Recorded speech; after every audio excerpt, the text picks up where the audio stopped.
नमस्कार, आप देख रहे हैं मगही न्यूज़। मैं हूँ सुधींदु रमन। अभी इस वक्त हम हैं राष्ट्रीय लोक जनशक्ति की पार्टी के प्रदेश कार्यालय में, जहाँ स्वर्गीय रामविलास पासवान का 77वां जो है जयंती समारोह मनाया जा रहा है। मैं आपको बता दूं कि आप देख सकते हैं कि यहाँ पर जो है जयंती समारोह रामविलास पासवान जी का मनाया जा रहा है। आज 77वां जयंती समारोह है।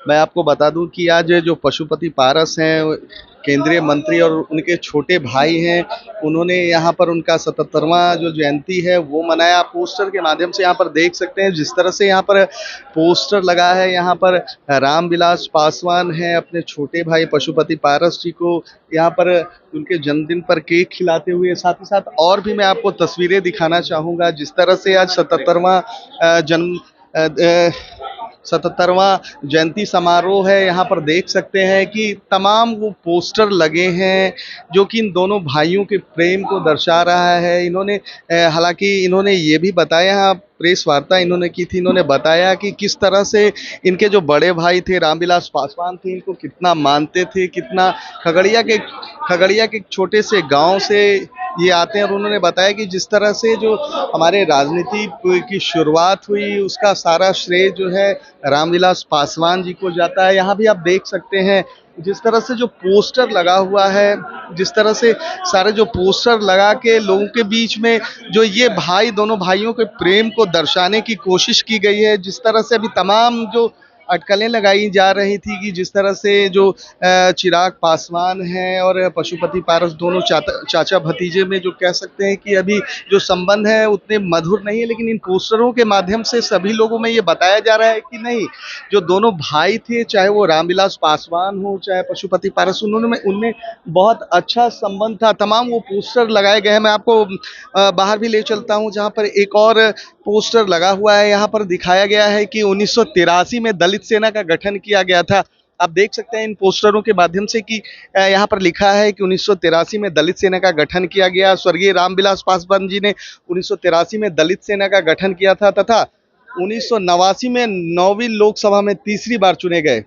1996 में 10वीं लोकसभा में वे भी निर्वाचित हुए थे। तो इस तरह से तमाम वो पोस्टर लगाए गए हैं रामविलास पासवान जी का, जिसमें उनसे संबंधित जितनी भी जानकारियां हैं। मैं आपको बताऊं कि लोकदल, आप देख सकते हैं सामने एक और भी पोस्टर लगा है जहां पर लिखा है लोकदल के राष्ट्रीय महासचिव रहे स्वर्गीय रामविलास पासवान जी। 1985-86 में लोकदल के राष्ट्रीय महासचिव रहे। इन्होंने अपने कामों से दल को आगे बढ़ाया। आगे और बढ़ते हैं और देखते हैं। मैं आपको बताऊं कि वो तमाम सारे पोस्टर, बैनर जितने भी हो उनके 77वें जयंती समारोह पर लगाए गए हैं। आप देख सकते हैं जिस तरह से कार्यकर्ताओं की, प्रदेश पदाधिकारियों की भीड़ है यहाँ पर।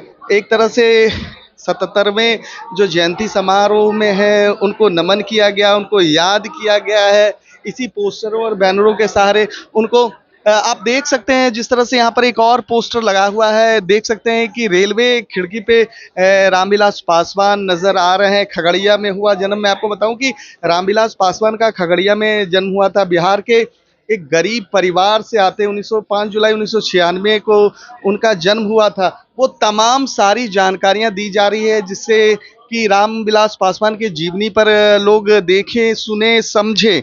दलित के बहुत बड़े नेता माने जाते रहे हैं रामविलास पासवान। भारतीय राजनीति में एक बड़ा ही रुतबा था, एक बहुत बड़ा कद था।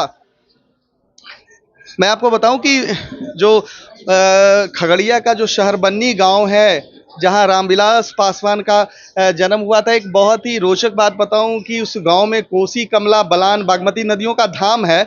इस पावन स्थल जो इस कहते हैं कि ये 4-5 नदियां जो है वहां से गुजरती हैं। और राज्यसभा के सदस्य जब थे रामविलास पासवान, 2010 से 2014 तक उनका जो कार्यकाल था राज्यसभा के सदस्य के रूप में, तो वो तमाम ऐसे पोस्टर लगे हैं जिससे कि रामविलास पासवान जी के जीवनी पर यहाँ पर दर्शाया गया है कि कैसे जो शुरुआत हुई थी, राजनीति में शुरुआत हुई थी। कहा जाता है कि गरीबों के लिए राजनीति नहीं हुई, लेकिन इसको झूठा साबित किया स्वर्गीय रामविलास पासवान ने। यहाँ पर ये देखिए एक जो बहुत बड़ा है, हमेशा हाजीपुर को अपनी मां माना। विरोधियों ने भी इनकी जीत का लोहा माना। हाजीपुर वासियों से कुछ ऐसा रिश्ता रहा इनका।